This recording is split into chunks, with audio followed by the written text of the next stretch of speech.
সিঙ্গাপুরের airport. Hello guys, আসসালামু আলাইকুম। মায়ানাদের নিউ ব্লগ, আবার নতুন একটি ব্লগ নিয়ে চলে আসলাম আপনাদের মাঝে। সো আজকে দেখাবো সিঙ্গাপুরের সব কিছু। তো এই তো হচ্ছে সিঙ্গাপুর, দেখতে পাচ্ছেন এটা হচ্ছে এয়ারপোর্ট। আর এয়ারপোর্টটা কিন্তু ভীষণ সুন্দর, কারণ হ্যাঁ আমাদের বাংলাদেশটাও সুন্দর, বাট হচ্ছে বাইরের যে কান্ট্রি আছে ওইখানে কিন্তু এয়ারপোর্টটা অনেক সুন্দর হয় এবং হচ্ছে পরিষ্কার পরিচ্ছন্ন হয় এবং হচ্ছে এখানে সব কিছু অনেক সুন্দর। তো এখন সবার মনে প্রশ্ন জাগতে পারে যে আপনি কিভাবে জানলেন যে এখানে এত কিছু, আপনি কি গিয়েছেন কিনা? হ্যাঁ, না আমি যাইনি, বাট হচ্ছে আমার হাজব্যান্ড মানে এখন বর্তমানে সিঙ্গাপুর আছে। তো উনি আমাকে ভিডিওগুলো করে দিয়েছে আর বলেছে ভিডিওগুলো মানে আমার পেজে ছাড়ার জন্য। তো দেখুন, আমাদের বাংলাদেশে অনেক সময় দেখা যায় ঘোরার জন্য অনেকেই অনেক রকম সমস্যা হয় এবং অনেক রকম ফেস করতে হয়।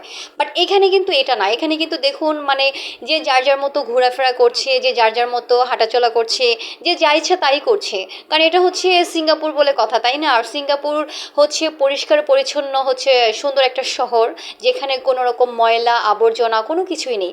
একদম সব কিছু হচ্ছে ক্লিন, দেখলেই ভীষণ ভালো লাগে।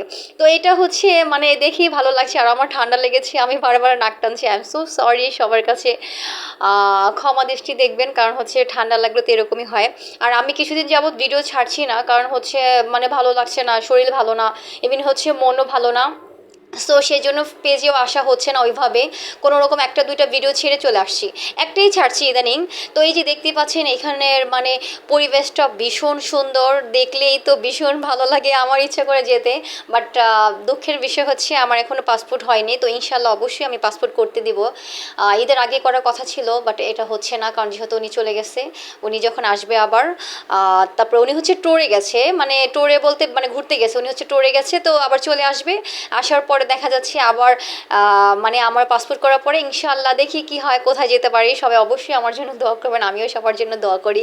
তো দেখুন মানে বাহিরের রাষ্ট্রগুলোতে না মানে এইসব জিনিসগুলো দেখলে ভীষণ ভালো লাগে, কারণ হচ্ছে এই পরিবেশটা ভীষণ সুন্দর, মানে দেখলেই মানে কি বলবো, বারবার একটা কথাই বলতে চাচ্ছি যে অবশ্যই আল্লাহ রাব্বুল আলামিন আমাদের সবাইকে তৌফিক দান করুক সব জায়গায় ঘোরার জন্য এবং সব কিছুতে যেমন ভালো থাকে। আর আর ঘুরলে কি হয়, মন ভালো থাকে। আপনি দেখবেন যখন আপনি একটা জায়গায় ঘুরতে যাবেন, যখন আপনার মন খারাপ থাকবে, আপনি যখন ভ্রমণ করবেন, এই জন্য তো আমাদের মানে ইসলামেও আছে যে আপনাদের মন খারাপ থাকলে আপনারা ভ্রমণ করুন, কারণ হচ্ছে ঘুরলে কিন্তু প্রত্যেকটা মানুষের মন ফ্রেশ হয়ে যায়। আর এটা হচ্ছে হয়তো বা রেল স্টেশন যেটাকে বলা হয়, মানে রেল স্টেশন বলতে কি ওইখানে হচ্ছে আপনার বলা হয় এটাকে কি যেন, হ্যাঁ এটাকে মেট্রো রেল বলা হয়, মেট্রো রেল।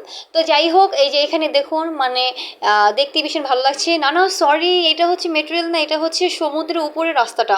এটা হচ্ছে সমুদ্রের উপরে, আর নিচে কিন্তু সমুদ্র, আর সমুদ্রের উপরে হচ্ছে এই যে এটা মানে একটা শপিং মল, ভীষণ সুন্দর। মানে আমাকে যা বললো আমার হাজব্যান্ড সেটাই, মানে এটা বলে কি এটা নাকি সমুদ্রের উপরে এই শপিং মলটা হয়েছে, আর এখানে কি ভীষণ সুন্দর। তো যাই হোক, সব মিলে আমার থেকে ভালো লাগছে। তো আপনাদের কাছে কেমন লাগলো অবশ্যই আমাকে কমেন্ট করে জানাবেন। সবাই ভালো থাকবেন, নতুন নতুন সুন্দর সুন্দর জায়গা ঘুরতে যাবেন।